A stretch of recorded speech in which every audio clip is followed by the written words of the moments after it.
Hi friends, कैसे सब लोग।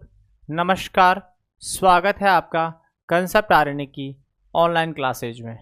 लास्ट क्लास में हमने मलेरिया स्टार्ट किया था, कुछ पोर्शन बाकी रह गया था, वहीं से आज कंटिन्यू कर रहे हैं। इस क्लास में कंप्लीट करने वाले हैं remaining portion of malaria. Last class में हमने डिस्कस कर लिया था मलेरिया में क्या रिसेंट ट्रेंड्स हैं, मलेरिया के सर्वाधिक कहाँ हैं, भारत का कौन सा स्थान है, ऐसे वाले पोर्शंस। एजेंट के बारे में हमने जिक्र किया, मोड ऑफ ट्रांसमिशन के बारे में हमने जिक्र कर लिया था, साइकिल के बारे में मॉस्किटो साइकिल का हमने जिक्र कर लिया था, डायग्नोस्टिक इवाल्युएशन से रिलेटेड हमने बात कर ली थी, और इसके साथ ही क्लिनिकल मैनिफेस्टेशन स्टेज मैंने बता दी थी। बाकी remaining portion like incubation period, इसमें आने वाला एक special characteristic sign fever, tertian fever और क्वार्टरन फीवर, उसका हम जिक्र करने वाले हैं। मलेरिया एक प्रकार की साइक्लो प्रोपेगेटिव डिजीज होती है। यहाँ बात करेंगे क्या होता है प्रोपेगेटिव, साइक्लो प्रोपेगेटिव, साइक्लो डेवलपमेंटल, ये सारे के सारे पोर्शन और मैनेजमेंट वाला पोर्शन, ये सारा हम इस क्लास में डिस्कस करने वाले हैं। तो आइए शुरू करते हैं। सबसे पहले इसके करैक्टरिस्टिक लक्षण और एग्जाम का important MCQ, type of fever in malaria. याद रखना है मलेरिया में कौन सा फीवर आता है, अगर आपको जवाब आंसर मिले ऐसा, जैसे स्टेपलेटर फीवर करैक्टरिस्टिक लक्षण होता है टाइफाइड का, वैसे ही अगर यहाँ मिलता है मलेरिया में फीवर बताओ, टाइप ऑफ फीवर, तो याद रखना है यहाँ पर आपको जो बुखार का प्रकार मिलेगा मलेरिया में वह होता है टर्टेन फीवर और क्वार्टेन फीवर। कौन कौन सा? टर्टेन फीवर, टर्टेन फीवर, और दूसरा होता है क्वार्टेन फीवर, क्वार्टेन फीवर। कौन कौन से हैं? टर्टेन फीवर और क्वार्टेन फीवर। टर्टेन का मतलब है बुखार हो रहा है हर तीसरे दिन, फीवर एवरी थर्ड डे, हर तीसरे दिन बुखार होना कहलाता है टर्टेन फीवर। क्वार्टेन का मतलब है हर चौथे दिन, फीवर एवरी फोर्थ डे, हर चौथे दिन जो बुखार हो रहा है आप उसे नाम देंगे क्वार्टेन फीवर। क्वार्टेन 4, टर्टेन 3, तो 3 से लिया है टर्टेन और 4 से लिया है क्वार्टेन फीवर। नज़र आता है मलेरिया में जो फीवर नज़र आएगा उसका टाइप होता है टर्टेन फीवर और क्वार्टेन फीवर। याद रखने की बात, एग्ज़ाम का एमसीक्यू यहाँ बन सकता है। इसके अलावा यहाँ पर जो फीवर हैं इनमें भी कुछ पर्टिकुलर टाइप पाए जाते हैं, ध्यान दीजिएगा, जैसे benign टर्टेन fever, malignant tertian fever. तो सबसे पहले हम बात कर रहे हैं बिनाइन टर्टेन फीवर। कौन सा फीवर? बिनाइन टर्टेन फीवर, यानी कि यह बहुत ज़्यादा हार्मफुल नहीं होगा, बिनाइन है। तो हम कहेंगे यह फीवर कैसा होगा? आप कहेंगे ऐसा फीवर जो लेस फैटल है, लेस डेंजर है, less fatal and repeat every third day, हर तीसरे दिन रिपीट हो रहा है और कम हानिकारक है, कम डेंजर है, ऐसा फीवर बिनाइन टर्टेन फीवर कहलाता है। किस में नजर आएगा यह फीवर? तो जवाब देंगे यह प्लाज्मोडियम वाइवेक्स में नजर आएगा, और साथ ही साथ में यह नजर आना है प्लाज्मोडियम ओवेल में। प्लाज्मोडियम ओवेल और प्लाज्मोडियम वाइवेक्स में नजर आता है बिनाइन टर्टेन फीवर। दूसरा टाइप है इसी का मैलिग्नेंट टर्टेन फीवर। नेक्स्ट है malignant tertian fever, malignant tertian fever. पहला कौन सा? Benign टर्टेन fever. नेक्स्ट कौन सा? Malignant tertian fever. मैलिग्नेंट का मतलब डेंजर है, तो हम कहेंगे फैटल, फैटल यानी danger, fatal fever. And repeat every third day, हर तीसरे दिन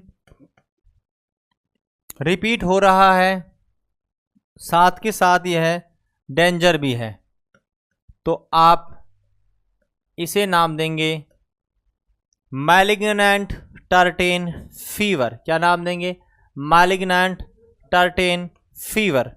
जो मैलिग्नेंट टर्टेन फीवर है इसका एग्जाम्पल क्या रहना है, ध्यान दीजिएगा, इसका एग्जाम्पल आता है प्लाज्मोडियम फैल्सीफेरम, प्लाज्मोडियम फैल्सीफेरम। इसीलिए इसे ब्लैक वाटर फीवर या डेंजर के नाम से जाना जाता है, क्योंकि यहाँ बहुत फैटल नेचर का फीवर नजर आता है। उसके बाद हम बात करते हैं लास्ट प्रकार बिनाइन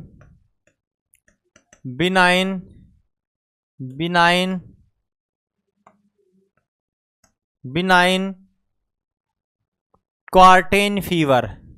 बिनाइन क्वार्टेन फीवर यानी चौथे दिन आएगा और बिनाइन नेचर का है। बोले तो आपने कैंसर में नाम सुने होंगे बिनाइन और मैलिग्नेंट।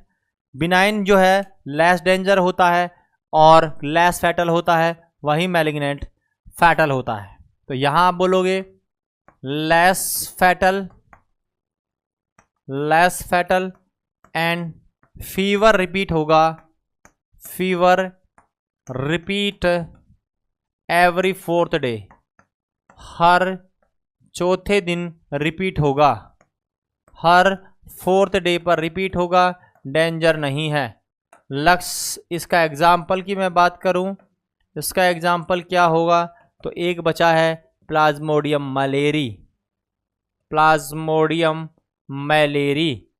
प्लाज्मोडियम वाइवैक्स में नजर आता है बिनाइन टर्टेन फीवर, प्लाज्मोडियम ओवेल में नजर आता है बिनाइन टर्टेन फीवर, जो डेंजर नहीं होता है, तीसरे दिन रिपीट होता है। फैल्सीफेरम में नजर आता है मैलिग्नेंट टर्टेन फीवर, फैटल है, डेंजर है, तीसरे दिन रिपीट हो रहा है। लास्ट मलेरी में नजर आता है बिनाइन क्वार्टेन फीवर, चौथे दिन रिपीट हो रहा है लेकिन डेंजर कम है। क्लियर है? कौन से नेचर का फीवर नजर आएगा मलेरिया में, क्लियर किया है मैंने, टर्टेन और क्वार्टेन फीवर, इनकी स्टेजेस भी बताई है। पर्टिकुलर पूछा है वाइवैक्स में कैसा, आपका जवाब होगा बिनाइन टर्टेन फीवर। पूछा जाए कि बताओ और मलेरी में कैसा नजर आएगा, आपका जवाब होगा बिनाइन क्वार्टेन फीवर। तो अगर डायरेक्टली पूछता है मलेरिया में कैसा, तो टर्टेन और क्वार्टेन फीवर। अगर आगे पूछता है वो पर्टिकुलर स्पीशीज का नाम लेकर, तो फिर आपको जैसा मैंने बताया वैसे ही सेम क्वेश्चन का आंसर पिक करना है। चलिए यहां से आगे हम चलते हैं इंक्यूबेशन पीरियड के ऊपर। किसके ऊपर? Incubation period. इनका इंक्यूबेशन पीरियड क्या होना है, इसके लिए मैं आपको एक सारणी बना रहा हूं। सबसे पहले यहां हम लिखेंगे स्पीशीज, इसकी जो स्पीशीज है वो यहां आनी है। कौन सी स्पीशीज की हम बात कर रहे हैं? इसकी इरिथ्रोसाइटिक फेज की हम बात करेंगे। यहां पर इरिथ्रोसाइटिक फेज मतलब आरबीसी मीरोजोइट के बाद में रप्चर कितनी देर में हो जाएंगी, इरिथ्रोसाइटिक फेज। और तीसरी फेज यहां है इंक्यूबेशन पीरियड। याद रखना है यहां जो भी मलेरिया का इंक्यूबेशन पीरियड होता है वह टोटली डिपेंड करता है इरिथ्रोसाइटिक स्टेज पर। जिसकी इरिथ्रोसाइटिक स्टेज लंबी होती है उसका इंक्यूबेशन पीरियड भी लंबा देखा गया है। चलिएगा स्पीशीज को लेकर बात करते हैं। सबसे पहली है प्लाज्मोडियम वाइवैक्स,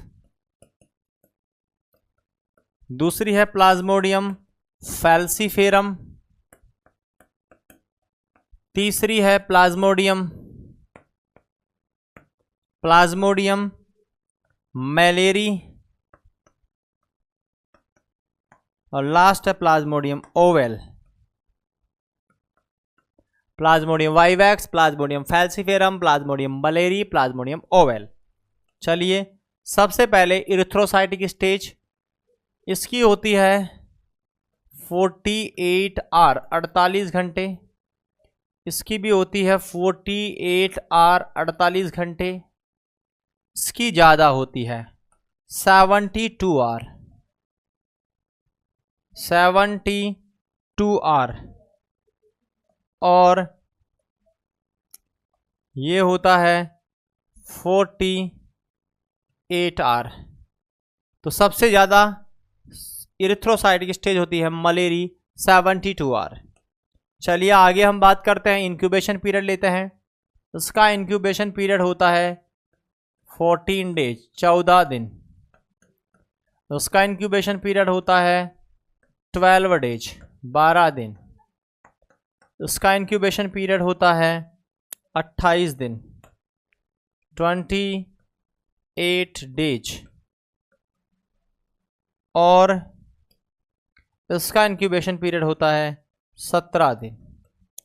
कहने का मतलब सबसे ज़्यादा इंक्यूबेशन पीरियड किसका होता है? जवाब होगा मलेरी का। सबसे ज़्यादा हाईएस्ट किसका है? मलेरी का। क्लियर है? तो अगर सवाल मिले हाईएस्ट या longest incubation period, longest incubation period, आपका जवाब होगा प्लाज्मोडियम मलेरी। सबसे ज़्यादा प्लाज्मोडियम मलेरी का है 28 दिन। और इरिथ्रोसाइटिक स्टेज भी इसकी कितने दिन है, कितने घंटे है? आप बोलोगे इसके लगभग सभी में नज़र आ रहा है आपको 48, लेकिन इसमें नज़र आएगा 72 आवर। क्लियर है? तो यह है आपके इंक्यूबेशन पीरियड। और साथ के साथ में इरिथ्रोसाइटिक स्टेज का जिक्र मैंने कर लिया है। एक और पॉइंट आता है इसी से रिलेटेड, यहाँ सभी की बात मैं कर रहा हूँ। एक वर्ड है जैसे जिसमें हम सारणी से उसे क्लियर करेंगे। प्रोपगेटिव बीमारियां होती हैं, प्रोपगेटिव प्रोपगेटिव। दूसरी साइक्लोप्रोपगेटिव साइक्लोप्रोपगेटिव। तीसरी होती साइक्लो डेवलपमेंटल डेवलपमेंटल। मतलब 3 प्रकार से डिवाइड किया है, प्रोपगेटिव, साइक्लो प्रोपगेटिव और साइक्लो डेवलपमेंटल। पहला है प्रोपगेटिव, दूसरा है साइक्लो प्रोपगेटिव, तीसरा है साइक्लो डेवलपमेंटल। क्लियर है? अब बात करते हैं यहाँ पर सबसे पहले 2 चीज़ों के बारे में। एक है रेप्लिकेशन, मतलब जिस का रेप्लिकेशन होता हो, मतलब ऑर्गेनिज्म जो है वह रेप्लिकेट होता हो। तो पहला करैक्टरिस्टिक है रेप्लिकेशन और दूसरा करैक्टरिस्टिक होता है साइक्लिक चेंज। साइक्लिक चेंज मतलब समय समय पर बदलाव होना। और यहाँ हम एग्जाम्पल देंगे बीमारियों के। आपने सुना होगा मलेरिया होता है साइक्लोप्रोपगेटिव। तो अगर प्रोपगेटिव का मतलब है ऐसा माइक्रो ऑर्गेनिज्म जिसमें रेप्लिकेशन नहीं होता है, साइक्लिकल चेंज होता है, ऐसे को आप बोलोगे प्रोपोगेटिव। जिसमें आता है आपका प्लेग और डेंगू। प्लेग और डेंगू दोनों का नाम याद रखना है। ये कैसे होते हैं? आपका जवाब होगा प्रोपोगेटिव डिसऑर्डर है। साइक्लोप्रोपेगेटिव में रेप्लिकेशन भी होता है, साइक्लिकल चेंज भी होता है। और इसमें आता है मलेरिया। क्या आता है? मलेरिया। यानी कि मलेरिया कैसा होता है? आपका जवाब होगा साइक्लो प्रोपेगेटिव होता है। साइक्लो प्रोपेगेटिव। क्लियर है? इसका एग्जाम्पल है मलेरिया। तो अगर क्वेश्चन मिले मलेरिया कैसा है, आपका जवाब होगा मलेरिया साइक्लो प्रोपेगेटिव है। ऐसा माइक्रो ऑर्गेनिज्म जिसका रेप्लिकेशन होता है लेकिन साइक्लिकल चेंज नहीं होता, यह कहलाता है साइक्लो डेवलपमेंटल, और उसमें आता है फाइलेरिया। क्या आता है? फाइलेरिया। तो आपके सामने मैंने डिजीज लिखी है, प्रोपेगेटिव, साइक्लो प्रोपेगेटिव, साइक्लो डेवलपमेंटल। रेप्लिकेशन और साइक्लिकल चेंज के आधार पर हैं ये। मलेरिया के बारे में हम जिक्र कर रहे हैं। मलेरिया कैसा होता है? आपका जवाब होगा मलेरिया में जो प्लाज्मोडियम होता है, इसमें रेप्लिकेशन भी होता है और साइक्लिकल चेंज भी होता है। इस वजह से इसे साइक्लो प्रोपेगेटिव डिजीज के नाम से जाना जाता है। क्या बोलते हैं? साइक्लो प्रोपेगेटिव डिजीज के नाम से जाना जाता है। क्लियर है ये पॉइंट? चलिए आगे बात करते हैं इसके कुछ प्रोग्राम के बारे में। मलेरिया के कुछ प्रोग्राम्स, बेसिकली 4 प्रोग्राम मलेरिया के चलते हैं। पहला प्रोग्राम था, एग्जाम पर एमसीक्यू यहां पर आया हुआ है, national malaria control programme. National malaria control programme, और यह प्रोग्राम 1953 में आया था, 1953 में। फिर आया दूसरा प्रोग्राम, इसे कहा गया national malaria eradication programme. National malaria eradication programme, यह आया था 1958 में। बोले तो 5 साल बाद 1958 में इरेडिकेशन कर दिया गया नाम का।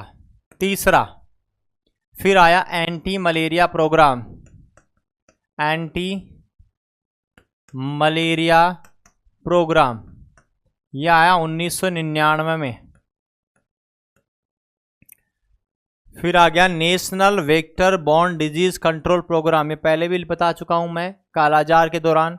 National vector borne disease control programme, national vector borne disease control programme, जिसमें मलेरिया को भी शामिल किया गया है। 3, इसके अलावा 5 और बीमारियां हैं, मलेरिया, डेंगू, चिकनगुनिया, कालाजार, जापानीज एन्सेफेलाइटिस, यानी कि जो वेक्टर बॉर्न डिजीजेज हैं उनको सबके लिए कहा गया है national vector borne disease control programme. ये सारे के सारे प्रोग्राम किससे रिलेटेड हैं? मलेरिया से। याद रखना है कंट्रोल प्रोग्राम 53 में आया, इरिडिकेशन प्रोग्राम 58 में आया, एंटी मलेरिया प्रोग्राम 99 में आया, national vector borne disease control programme 2003 में आया था। चलिए यहाँ के बाद हम बात करते हैं ट्रीटमेंट वाले पोर्शन पर। बीमारी हो गई, डायग्नोसिस कर लिया, लक्षण पढ़ लिए, अब इलाज। इसके लिए एक स्ट्रैटेजी आई थी, मॉडिफाइड प्लान ऑफ ऑपरेशन। याद रखना है modified plan of operation. Malaria के लिए एक स्पेशल प्रोग्राम आया था। याद रखना है मलेरिया बहुत पुरानी बीमारी है, पहली पंचवर्षीय योजना से ही समस्या बनी हुई है, लेकिन अभी तक हम इसे फ्री नहीं हो पाए हैं। मॉडिफाइड प्लान ऑफ ऑपरेशन में जो आया था यह 1977 में आया था, 1977 में आया मॉडिफाइड प्लान ऑफ ऑपरेशन। इसमें 3 स्ट्रैटेजीज रखी गई थी। कितनी स्ट्रैटेजीज थी? 3। इसकी 3 स्ट्रैटेजियां थी। सबसे पहली स्ट्रैटेजी क्या थी? तो अर्ली डायग्नोसिस करना था, early diagnosis and prompt treatment. मतलब व्यक्ति जिसको मलेरिया हुआ है उसका अर्ली से डायग्नोसिस करना, जल्दी से पता लगाना और फिर परफेक्ट इलाज करना। दूसरा वेक्टर को कंट्रोल करना, वेक्टर कंट्रोल, मादा एनाफिलीज को रोको ताकि स्प्रेड नहीं हो। और तीसरा था कम्युनिटी के लोगों को में इंटरेस्ट डेवलप करो। बोले तो कम्युनिटी पार्टिसिपेशन, कम्युनिटी पार्टिसिपेशन। ये 3 स्ट्रैटेजी लेकर एक मॉडिफाइड प्लान ऑफ ऑपरेशन आया था इलाज के लिए। याद रखना है, मैंने बताया आपको कि मुख्यतः 2 स्पीशीज ऐसी हैं जो बीमारी के लिए जिम्मेदार हैं, वाइवेक्स और फैल्सीफेरम, क्योंकि ओवेल और मलेरी तो बहुत ना के बराबर 1 से भी कम प्रतिशत में पाई जाती हैं। हम इलाज भी दोनों का ही पढ़ेंगे। सबसे पहले हम इलाज पढ़ने वाले हैं किस किस का, तो हम बात करेंगे वाइवेक्स के बारे में और फैल्सीफेरम के बारे में। लेकिन उससे पहले यहाँ पर कुछ पर्टिकुलर टर्म्स होते हैं जो एग्जाम में काम आते हैं, लाइक अंबर इंडेक्स क्या होता है, आपकी स्लाइड पॉजिटिव रेट क्या होती है, एनुअल पैरासाइट इंसिडेंस क्या है, इन सब के बारे में हम बात कर रहे हैं। फिर हम पर्टिकुलर 1 बाय 1 इलाज को पढ़ेंगे। तो सबसे पहला ए है आपका एपीआई। याद रखना बेटा, ये एग्जाम के इंपॉर्टेंट सवाल है। एपीआई एनुअल पैरासाइट इंसिडेंस क्या है ये? Annual parasite incidence, annual parasite incidence. Annual parasite incidence क्या होती है? पहला सवाल यह है, रेट होती है। क्या है ये? रेट। जैसे मैंने रेट, रेशियो और प्रोपोर्शंस बताए थे, ये रेट होती है। दूसरा, अगर एनुअल पैरासाइट इंडेक्स 2 से ज्यादा है, कितने से ज्यादा? 2 से, यह इंडिकेट करती है, इंडिकेट एंडेमिक अवस्था को, मतलब मलेरिया की अवस्था खतरनाक है, एंडेमिक एरिया ऑफ मलेरिया, यानी कि मलेरिया की प्रेजेंस है यहां। अगर एनुअल पैरासाइट इंडेक्स 2 से ज्यादा है, इसका मतलब काम खतरनाक है। क्या करना चाहिए फिर आपको? तो फिर इसका मतलब है रेगुलर स्प्रे करना पड़ेगा, रेगुलर स्प्रे, रेगुलर डीडीटी का स्प्रे, मैलाथियोन का स्प्रे, आपका इन सारे जो इंसेक्टिसाइड्स हैं उनका स्प्रे आपको करना पड़ेगा। तो ये कुछ points, annual parasite incidence rate होती है, 2 से ज्यादा है तो खतरनाक अवस्था को इंडिकेट करती है, जिसके लिए रेगुलर स्प्रे की आवश्यकता पड़ेगी। अब बात हम ये करने वाले हैं कि इसको निकालते कैसे हैं, तो देखिएगा फॉर्मूला क्या होता है इसका। Annual parasite index is equal to, यहां पर ऊपर आएंगे number of positive case of malaria, positive case of malaria, malaria के कितने लोग पॉजिटिव आए, कितने में से? 1000 में से। 1000 कौन है? तो फिर डिनोमिनेटर और नॉमिनेटर में याद रखना है, number of positive cases of malaria कितने में से? पॉपुलेशन अंडर सर्विलेंस, कितनी पॉपुलेशन सर्विलेंस में चल रही है? Population under surveillance. सर्विलेंस का मतलब है निगरानी। आप कितने लोगों की निगरानी कर रहे हैं? मतलब 1000 लोगों में से जिनकी निगरानी आप कर रहे थे, मलेरिया का पता लगाना चाह रहे थे, उन 1000 लोगों में से कितने लोगों को मलेरिया पॉजिटिव पाया गया, यह कहलाता है एनुअल पैरासाइट इंसिडेंस। क्लियर है? चलिएगा आगे हम बात करते हैं। अबर, बी आता है अबर, एनुअल ब्लड एग्जामिनेशन रेट। अबर बेटा, इनकी फुल फॉर्म भी पूछी जाती है, इसलिए याद रखना है आपको, एग्जाम में सवाल बनते हैं। अबर annual blood examination rate, blood examination rate. यहां कंफ्यूज मत होना, यह रेट नहीं है, यह प्रपोर्शन है। क्या है ये? प्रपोर्शन। जैसे रेट, रेशियो और प्रपोर्शन होता है, यह प्रपोर्शन होता है। कैसे इंडिकेट करेंगे ध्यान दीजिएगा। अबर बराबर, फॉर्मूला बता रहा हूं, एनुअल ब्लड एग्जामिनेशन रेट बराबर इक्वल टू 100 पर निकलने वाली है। ऊपर आएंगे आपके number of positive slide,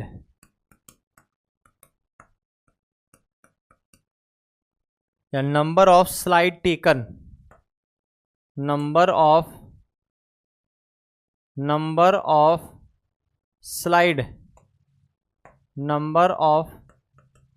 slide taken, कितनी स्लाइड ली, किसमें से, जो आपकी पॉपुलेशन सर्विलेंस में थी, पॉपुलेशन अंडर सर्विलेंस,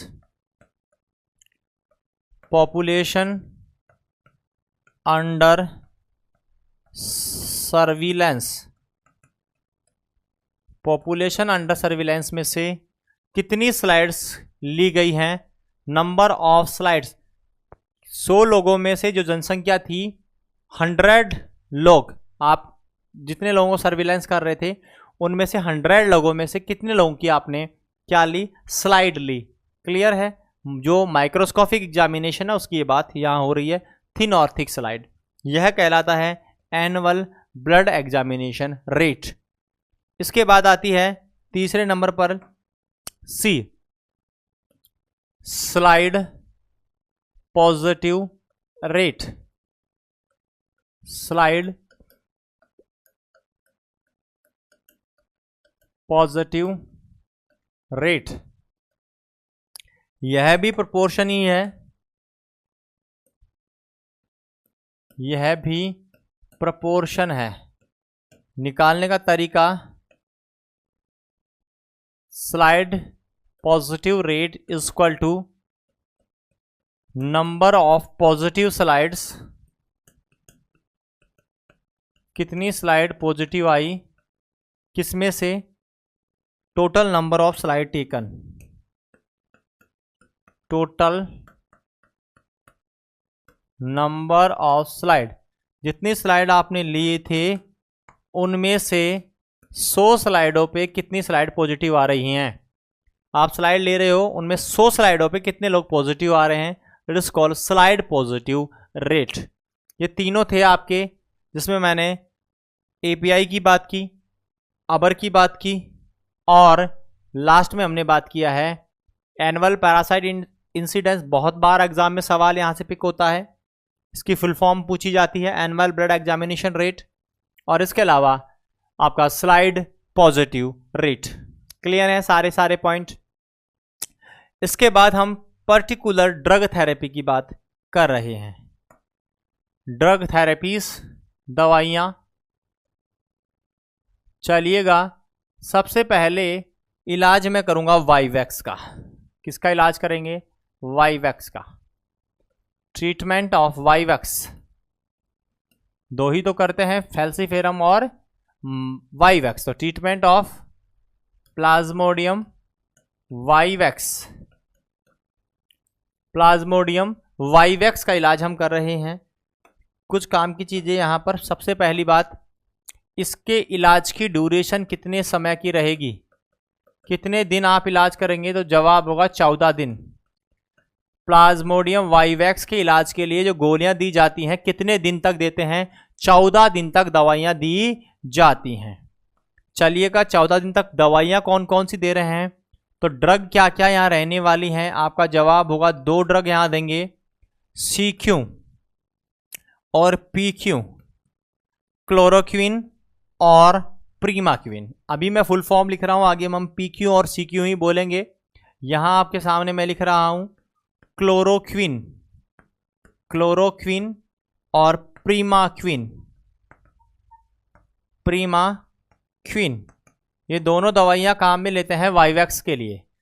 ड्रग है CQ और PQ, क्लोरोक्विन और प्रीमाक्विन। कितने दिन तक? 14 दिन तक। इलाज किसका? वाईवैक्स का। चलिए, ड्रग थेरेपी बताते हैं कैसे कैसे लेना है, एक एक दिन के बाद मैं कर रहा हूं। सबसे पहले पहला दिन हुआ फर्स्ट डे। पहले दिन क्या देना है आपको? पहले दिन आपको CQ, क्लोरोक्विन और प्रीमाक्विन देना है। क्लोरोक्विन कितना देना है? 10 mg पर केजी, और यह देना है 0.25 mg पर केजी, 0.25 mg पर केजी, और क्लोरोक्विन 10 mg पर केजी। दिन पहला चला गया, 2 दवाइयां दे दी। दिन दूसरा आया, दूसरे दिन सेम हुबहू यही काम मिलेंगे, क्लोरोक्विन प्रीमाक्विन 10 mg पर केजी और प्रीमाक्विन 0.25 mg पर केजी। चलो दूसरा दिन भी गुजर गया सॉरी, 2 दिन गुजर गए, दोनों गोलियां हमने दे दी। अब आएगा दिन थर्ड, तीसरा डे आया। तीसरे डे पर दवाइयां तो यही आएंगी लेकिन डोज बदल जाएगी, क्लोरोक्विन और प्रीमाक्विन। इसे देना है आपको 5 mg। कितना देना है? 5 mg पर केजी, और यह देना है 0.25 mg पर केजी। अगर पूछा जाए बताओ वाइवैक्स के इलाज के लिए क्लोरोक्विन कितनी देंगे टोटल, ध्यान से सुनना सवाल। एक एक दिन की बात करें तो देखो 10 पहले दिन, दूसरे दिन 10, तीसरे दिन 5, यानी टोटल की बात आए तो कितना हो गया। तो फिर जवाब देंगे आप कि टोटल देते हैं 25 mg पर केजी, यानी कि क्लोरोक्विन की टोटल डोज कितनी दी जाएगी? आपका जवाब होगा 25 mg पर केजी दी जाएगी। याद रखना 3 दिन तक ही देते हैं इसे, उसके बाद केवल प्रीमाक्विन दी जाएगी। 3 दिन ये दे दिया। अब देखिएगा 4 से लेकर 14 दिन तक टोटल इलाज चलेगा। 14 दिन, पहले 3 दिन तो दोनों दे रहे थे, अब आप केवल क्या दोगे? एक ही दवाई दोगे, ओनली प्रीमाक्विन देना है। कितना देना है? डोज समान है, 25 mg पर केजी। दैट इज द इलाज ऑफ वाइवैक्स। सिंपल है। वाइवैक्स का इलाज हम 14 दिन तक करते हैं। 2 दवाइयां काम में ले रहे हैं, प्रीमाक्विन और क्लोरोक्विन। क्लोरोक्विन है वो 3 दिन तक दी जाती है, पहले दिन 10 mg, दूसरे दिन 10 mg, तीसरे दिन 5 mg, टोटल बोले तो 25 mg हो गया। प्रीमाक्विन पहले दिन से लेकर 14 दिन तक दी जाएगी, एक ही डोज है इसकी 0.25 mg पर केजी। तो प्रीमाक्विन कितने दिन दी जाती है? जवाब होगा 14 दिन। क्लोरोक्विन कितने दिन दी जाएगी? जवाब होगा 3 दिन। टोटल डोज कितनी होगी क्लोरोक्विन की? तो बताना है 0.25 mg पर केजी, और इसकी डोज कितनी होनी है प्रीमाक्विन की, आपकी क्लोरोक्विन की? तो बताना है 25 mg पर केजी। कितनी डोज होगी प्रीमाक्विन की? तो फिर जवाब देना है 0.25 mg पर केजी। आपके सामने मैंने पूरा विवरण लिख दिया है। अब इन दवाइयों के ऊपर आने वाले सवाल देखिएगा। पहला इंपॉर्टेंट एमसीक्यू, दोनों दवाइयां प्रीमाक्विन एंड क्लोरोक्विन, दोनों दवाइयां हाइपोग्लाइसीमिया करती हैं, याद रखना। मलेरिया की सारी दवाइयां क्या खोज करती हैं? हाइपोग्लाइसीमिया। मतलब आपको इन्हें लेने के बाद में बॉडी में ग्लूकोज का लेवल कम हो जाएगा। क्या खोज करती हैं? हाइपोग्लाइसीमिया।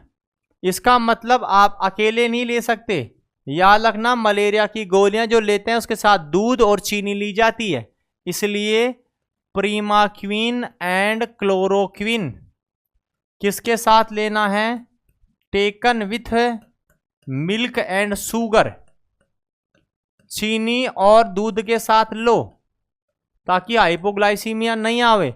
कुछ महानुभाव ऐसे होते हैं डॉक्टर बन जाते हैं खुद ही। डॉक्टर साहब ने लिखा मलेरिया की गोली लेनी है, क्वीन आपको क्लोरोक्विन और प्रीमाक्विन लिख दिया, आपने पानी के साथ ले ली, निश्चित है थोड़ी देर बाद चक्कर आएंगे आपको और गिरोगे आप, क्योंकि हाइपोग्लाइसीमिया होगा। और हाइपोग्लाइसीमिया होते ही हमारे न्यूरॉन्स काम नहीं करेंगे, बहुत सेंसिटिव होते हैं इसके प्रति, बैलेंस नहीं बना पाएंगे और वर्टिगो होगा। यानी कि हाइपोग्लाइसीमिया को ठीक रखने के लिए आप इमीडिएटली ग्लूकोज का सेवन करें, दूध पिए या चीनी के साथ लें। पहली बात, जरूरी बात है ये। सेकंड पॉइंट देखिएगा, जो प्रीमाक्विन है, प्रीमाक्विन, यह कॉन्ट्रा इंडिकेटेड है,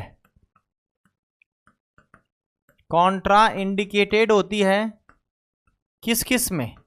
3 कंडीशन बता रहा हूं, इन तीनों कंडीशन में कॉन्ट्रा इंडिकेटेड है। पहली, बच्चों में नहीं देते हैं इसे। दूसरी, प्रेगनेंसी में नहीं देते हैं। और तीसरी, ग्लूकोज 6 फॉस्फेट डिहाइड्रोजिनेज डेफिशिएंसी में। चीजें देखिए क्या क्या बताया।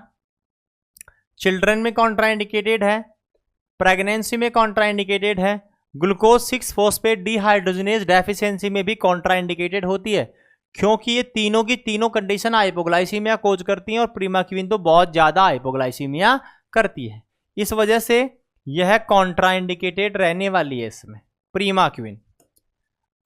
तीसरा एमसीक्यू यहां से related, drug of choice, drug of choice of vivax malaria, of vivax malaria, vivax malaria in pregnancy.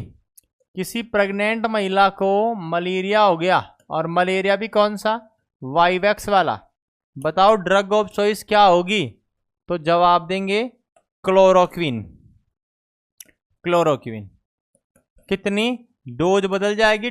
यहां हम देंगे 10 mg पर kg। दिन कितने? 7 दिन तक दी जाएंगी, फॉर 7 डेज।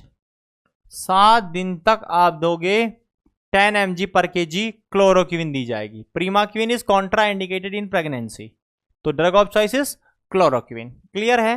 प्रेगनेंसी में प्रीमाक्विन नहीं देते हैं, क्लोरोक्विन दी जाती है, 10 mg पर kg के हिसाब से देंगे, 7 दिन तक दी जाएगी। इसी के साथ वाइवैक्स का इलाज पूर्ण हुआ। अब बात करते हैं ड्रग किसके बारे में, तो हम बताएंगे ट्रीटमेंट ऑफ फैल्सीफेरम। किसका इलाज कर रहे हो? फैल्सीफेरम का। तो treatment of Plasmodium falciparum, Plasmodium falciparum का इलाज बताओ। तो ध्यान से देखिएगा, इसके लिए हम जो थेरेपी लेते हैं उसका नाम है, ड्रग जो काम में ली जाती हैं उन्हें बोलते हैं ACT थेरेपी। क्या नाम है? ACT therapy. ACT बोले तो आर्टिसोनेट, आर्टिसोनेट कॉम्बिनेशन, कंबाइंड या कॉम्बिनेशन थेरेपी, थेरेपी। क्लियर है? आर्टिसोनेट कॉम्बिनेशन थेरेपी काम में ली जाएगी। कितना दिन? तो याद रखना ड्यूरेशन कितना दिन होता है इसका। इसका ड्यूरेशन केवल 3 ही दिन है, 3 ही दिन काम में लेनी है आपको फैल्सीफेरम के लिए। चलो इसका भी ड्रग बताते हैं, जैसे मैंने वाइवैक्स का बताया। पहला दिन फर्स्ट डे, आप यहां पर 3 गोलियां काम में लोगे फर्स्ट दिन। 3 गोलियां काम में लेनी है। पहली है आर्टिसोनेट, आर्टिसोनेट, आर्टिसोनेट काम में लेते हैं 4 mg पर kg के हिसाब से। आर्टिसोनेट इंजेक्शन आता है, डिपो इंजेक्शन होता है, थिक इंजेक्शन। कभी और मौका मिला हो तो ध्यान से देखना, इसको ऐसे नहीं भरते हैं कि आपने निडल इसको तोड़ा, एम्पुल को और निडल में भर रहे हैं, भरा नहीं जाएगा। वो प्लेंजर को रिमूव करके फिर भरते हैं अंदर, क्योंकि वो गाढ़ा होता है शहद के प्रकार का। डिपो इंजेक्शन है आर्टिसोनेट। कभी लगाने का मौका मिले तो परेशान मत होना, पसीने आते रहेंगे और निडल से भरा नहीं जाएगा। यह होता है आर्टिसोनेट, आर्टीथर, आर्टीमीथर, सारे के सारे इंजेक्शन इसी में लगाए जाते हैं मलेरिया के लिए। तो आर्टिसोनेट 4 mg पर kg। दूसरी है सल्फाडॉक्सिन, सल्फाडॉक्सिन, सल्फाडॉक्सिन लगाते हैं 25 mg पर केजी के हिसाब से। तीसरी है प्राइमिथामीन, प्राइमिथामाइन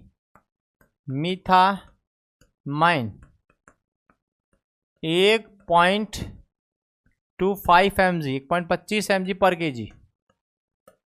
यह पहला दिन हो गया। आर्टिसोनेट, सल्फाडॉक्सिन, प्राइमिथामीन, पहले दिन 3 लगा रहे हैं, 4 mg पर केजी, 25 mg पर केजी, 1.25 mg पर केजी। चलिएगा, दिन दूसरा आ गया, वो भी 3 दिन देंगे हम। सेकंड डे क्या देना है? सेकंड डे ध्यान दीजिएगा, सेकंड डे आपको देनी है 2 ड्रग्स। कौन कौन सी? पहली है आर्टिसोनेट, वही सेम डोज 4 mg पर केजी के हिसाब से, लेकिन यहां प्रीमाक्विन भी दी जाएगी। प्रीमाक्विन दूसरे दिन, और यह होती है 0.75 mg पर केजी। ये सेकंड डे जो डे है उसकी डोज। फिर थर्ड डे आएगा, बस एक ही देंगे केवल, पहले दिन 3, दूसरे दिन 2, तीसरे दिन 1, और यह होगा आर्टिसोनेट। आर्टिसोनेट कितना mg? जवाब देंगे 4 mg पर केजी के हिसाब से। क्लियर है सारे के सारे पॉइंट? 5x में 14 दिन, फैल्सीफेरम में 3 दिन। दवाइयाँ वहाँ काम मिले प्रीमाक्विन और क्लोरोक्विन, यहाँ ACT काम मिले रहे हैं आर्टिसोनेट, सल्फाडॉक्सिन, इसके अलावा प्राइमिथामीन और प्रीमाक्विन काम मिले रहे हैं। 4 ड्रग का कॉम्बिनेशन ACT कहलाता है। आगे देखिएगा, इनसे रिलेटेड भी MCQ डिस्कस करते हैं। सबसे पहला MCQ, जो आर्टिसोनेट कॉम्बिनेशन थेरेपी है, यह कॉन्ट्रा इंडिकेटेड है प्रेगनेंसी में। Contra indicated in pregnancy, pregnancy में नहीं देते हैं इन्हें। और मैं स्पेशली बात करूं तो पहला ट्राइमेस्टर, फर्स्ट तिमाही, पहला जो ट्राइमेस्टर है, इस ट्राइमेस्टर में ये नहीं दी जाएंगी। तो फिर जब प्रेगनेंसी में दे नहीं रहे और अगर किसी महिला को फैल्सीफेरम हो गया तो फिर दवाई कौन सी दें? फिर ड्रग ऑफ चॉइस आएगी क्विनिन। तो याद रखना है, drug of choice for pregnant female, for pregnant female with infection कौन सा है? Falciparum with Plasmodium falciparum. Vivax है तो क्लोरोक्विन और फैल्सीफेरम है तो क्विनिन। आंसर होगा क्विनिन। कितनी देंगे? यह भी 10 mg दी जाएगी पर केजी, समय वही 7 दिन तक। ये दवाइयाँ आप देंगे फैल्सीफेरम के लिए। दोनों का इलाज बता दिया, वाइवैक्स और फैल्सीफेरम का। चलिए अब बात करते हैं कुछ प्रिवेंटिव मेजर को लेकर। भाई इलाज तो हो गया, रोकना भी तो जरूरी है, तो कुछ प्रिवेंटिव मेजर्स देख लेते हैं। Prevention is better than the cure. कुछ ऐसा हो जाए कि मलेरिया फैले ही नहीं तो ज़्यादा बढ़िया है। एक इम्पोर्टेंट MCQ यहाँ से जो भी रिसेंटली आ रहा है, आप सब लोगों को माइंड लगा के जवाब देना है। मैं क्वेश्चन लिख रहा हूं। Most common cause of recent malaria, most common cause of malaria recently. ऐसा होते ही आपके माइंड में सवाल आएगा इसका आंसर कि पानी भरने से हो रहा है। पानी भरने से भी मलेरिया नहीं हो रहा है। याद रखना है, अभी वर्तमान में जो मलेरिया के केस आ रहे हैं उनका एक मुख्य कारण है, जो पहले DDT का स्प्रे करते थे मच्छरों को मारने के लिए, उस डीडीटी से मच्छरों को रेजिस्टेंट डेवलप हो गया है, मच्छर उसे मरते ही नहीं है, इस वजह से मलेरिया ज़्यादा फैल रहा है। तो याद रखना है, इसका कारण है development of resistance, development of resistance of mosquito towards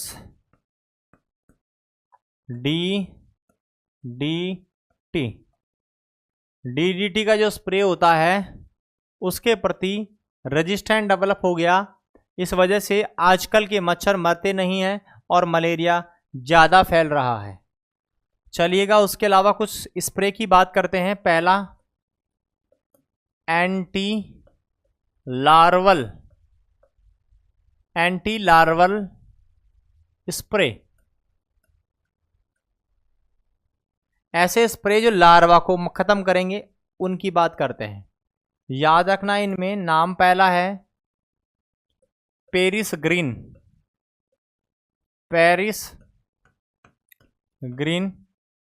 anti larval agent कहें आप, स्प्रे नहीं बोलें, एंटी लार्वल एजेंट जो लार्वा को मारने में काम आएंगे, क्योंकि इसमें एक फिश भी लेंगे हम, वो स्प्रे नहीं है। पेरिस ग्रीन यह काम में लेते हैं। इसके अलावा यहाँ पे काम आता है आपका गैम्बूसिया फिश,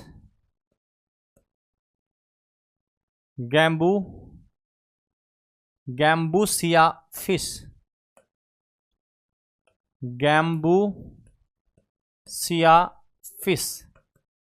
एक फिश है, मछली जो मार देती है, किल द लार्वा, जो मच्छर के लार्वा हैं उन्हें खाती है ये गैम्बूसिया फिश। क्लियर है? Paris green, gambusia fish. इसके अलावा एक होता है पायरीथ्रम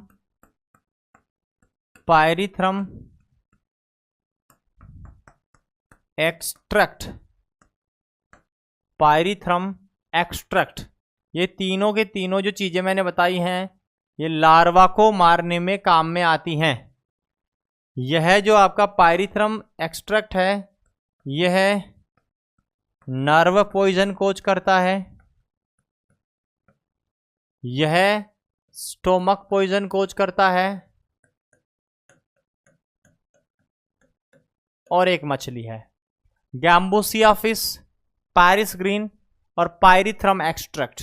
तीनों के तीनों चीजें एंटी लार्वा एजेंट के रूप में काम आती हैं, लार्वा को मारने में काम में लिया जाता है इन्हें। अब बात करते हैं एंटी एडल्ट पैरासाइट। जो पैरासाइट एडल्ट है उन्हें मारने में जो काम आती हैं उनके बारे में बात करने वाले हैं। तो बी है एंटी एडल्ट पैरासाइट। पहला तो लार्वा को मार रहा था, यह एडल्ट पैरासाइट को मारेंगी। इसमें आपके जो स्प्रे आते हैं, पहला है डीडीटी का स्प्रे, बहुत कॉमन है डीडीटी। इसका नाम पहले भी आ चुका है,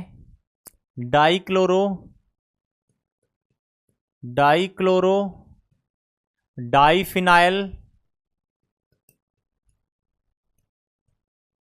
ट्राइक्लोरोएथेन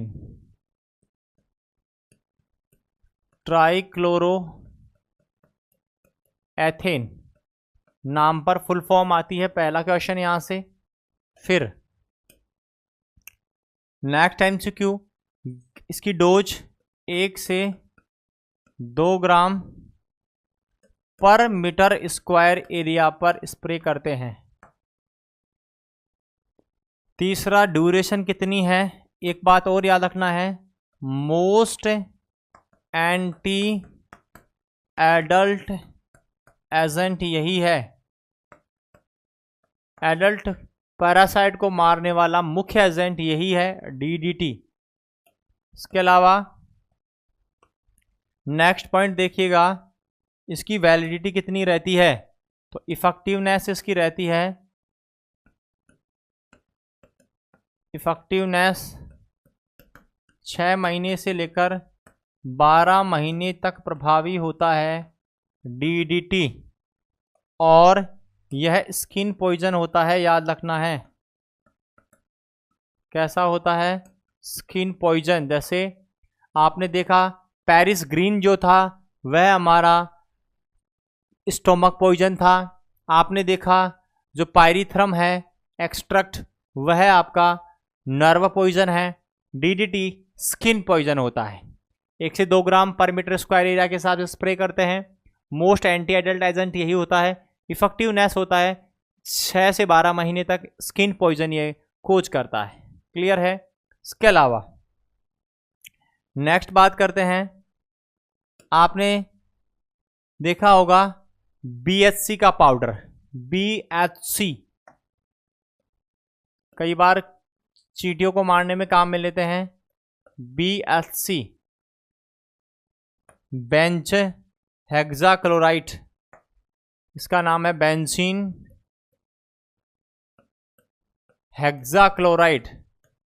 बेंजीन हेक्साक्लोराइड फुल फॉर्म है बेंजीन हेक्साक्लोराइड। कितनी डोज आती है? 0.5 ग्राम पर मीटर स्क्वायर एरिया पर काम में लेते हैं।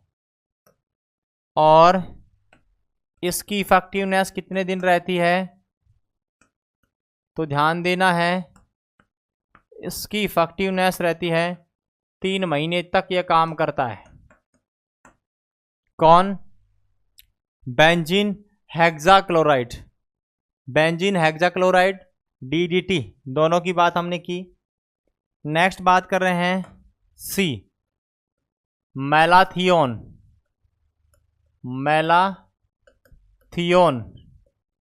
मैलाथियोन का स्प्रे भी करते हैं। जहां DDT से काम नहीं चलता, रेजिस्टेंट डेवलप हो गया, वह मैलाथियोन का स्प्रे किया जाता है। मैलाथियोन जो है यह लगभग 1 से 2 ग्राम, ज़्यादा बेस्ट होगा 2 ग्राम, 2 ग्राम पर मीटर स्क्वायर एरिया के हिसाब से इसका स्प्रे करते हैं। और इसकी इफेक्टिवनेस मैलाथियोन जो आपका है यह भी प्रभावी होता है 3 महीने के लिए। 3 महीने तक यह भी काम करने वाला है। ये सारे के सारे वे पॉइंट्स थे जो एडल्ट को मारने में काम आते हैं। इसके अलावा और कुछ जनरल चीज़ें जिसमें आपको ध्यान रखना है, कुछ रेप्लिकेंट आते हैं क्रीम्स, रेप्लिकेंट जिसमें ओडोमॉस क्रीम बहुत प्रचलित है, ओडोमॉस। इसके अलावा मॉस्किटो नेट,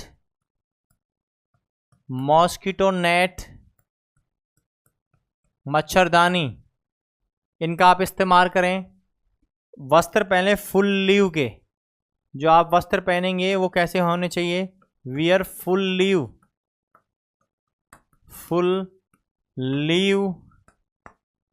फुल स्लीव। आपके जो बाजू हैं वो पूरी फुल स्लीव आपको क्लॉथ पहनने हैं। वस्त्र पूरे बदन पर आए ऐसे स्लीव, फुल स्लीव वाले आपको क्लॉथ यूज करने हैं ताकि बाइट ना कर पाए मॉस्किटो। तो ये सारे के सारे कुछ जनरल बातें थी जो आपको मलेरिया से बचा सकती हैं। चलिएगा, मलेरिया इसी के साथ पूर्ण होता है। क्या क्या हमने बातें की हैं उन पॉइंट को हम डिस्कस कर रहे हैं। सबसे पहले हमने बात की फीवर को लेकर। यहाँ मैंने बताया इसमें एक स्पेशल प्रकार का फीवर होता है, याद रखना है आपको। जब भी ये बात आएगी टर्टेन फीवर या क्वार्टेन फीवर, मलेरिया का जिक्र होगा। बिनाइन टर्टेन फीवर वाइवेक्स और ओवेल में, मैलिग्नेंट टर्टेन आपका फैल्सीफेरम में, और मलेरी में बिनाइन क्वार्टेन फीवर। डेंजर वाला मैलिग्नेंट टर्टेन फीवर होता है जो वाइवेक्स में पाया जाता है। इसके बाद हमने बात की इसका इंक्यूबेशन पीरियड को लेकर और इरिथ्रोसाइटिक स्टेज को लेकर। मैंने कहा इंक्यूबेशन पीरियड किस पर आधारित होता है? इरिथ्रोसाइटिक फेज पर। वाईवैक्स 48 घंटे, फैल्सीफियर 48 घंटे, मलेरी 72 घंटे, ओवेल 48 घंटे। इंक्यूबेशन पीरियड 14 दिन, 12 दिन, 28 दिन और 17 दिन। सबसे ज़्यादा होता है मलेरी का।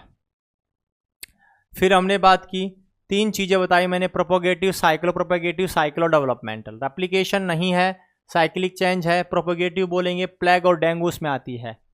साइक्लो प्रोपोगेटिव रेप्लिकेशन भी है, साइक्लिक चेंज भी है, मलेरिया इसमें आता है।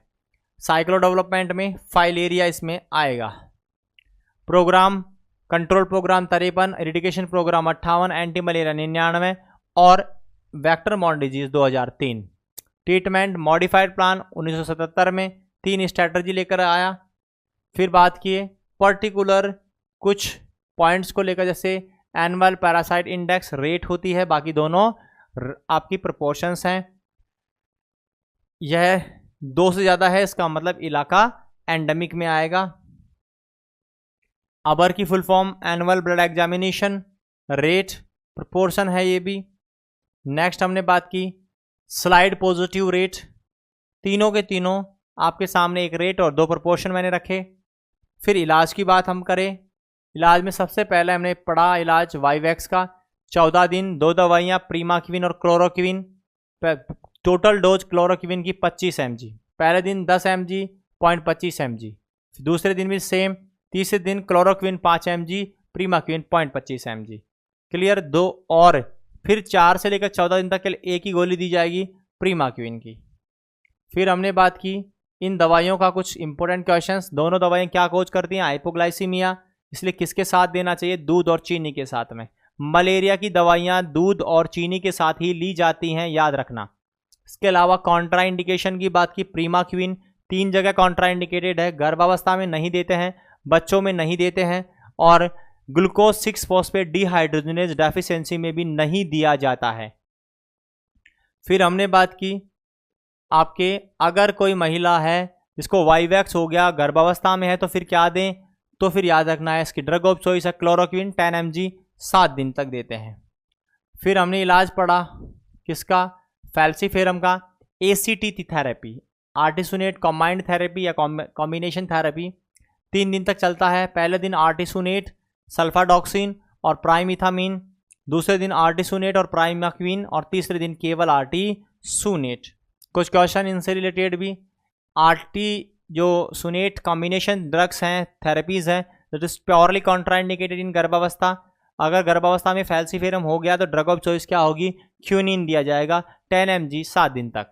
क्लियर है। इसके अलावा फिर हमने बात की रोकने के लिए एक नया क्वेश्चन अभी PGI में पूछा गया था, ये कि वर्तमान में मलेरिया स्प्रेड होने का मेन कारण क्या है। पानी इकट्ठा होना नहीं है, गोता मत खा जाना। ऑप्शन में ये भी मिलेगा कि वाटर स्टैग्नेशन, और मैक्सिमम बच्चे वही करके आएंगे। याद रखना वर्तमान में मच्छरों से को DDT से रेजिस्टेंट डेवलप हो गया है, ख़त्म नहीं हो रहे हैं, वो उससे मर नहीं रहे हैं, इसलिए मलेरिया स्प्रेड ज़्यादा हो रहा है।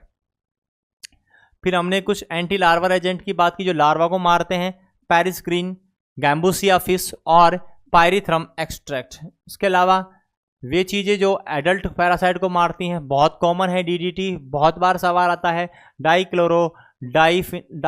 डाइफिनाइल ट्राइक्लोरोइथिन 1 से 2 ग्राम पर मीटर स्क्वायर एरिया के हिसाब से स्प्रे करते हैं, 6 से 12 महीने के लिए इफेक्टिव होता है।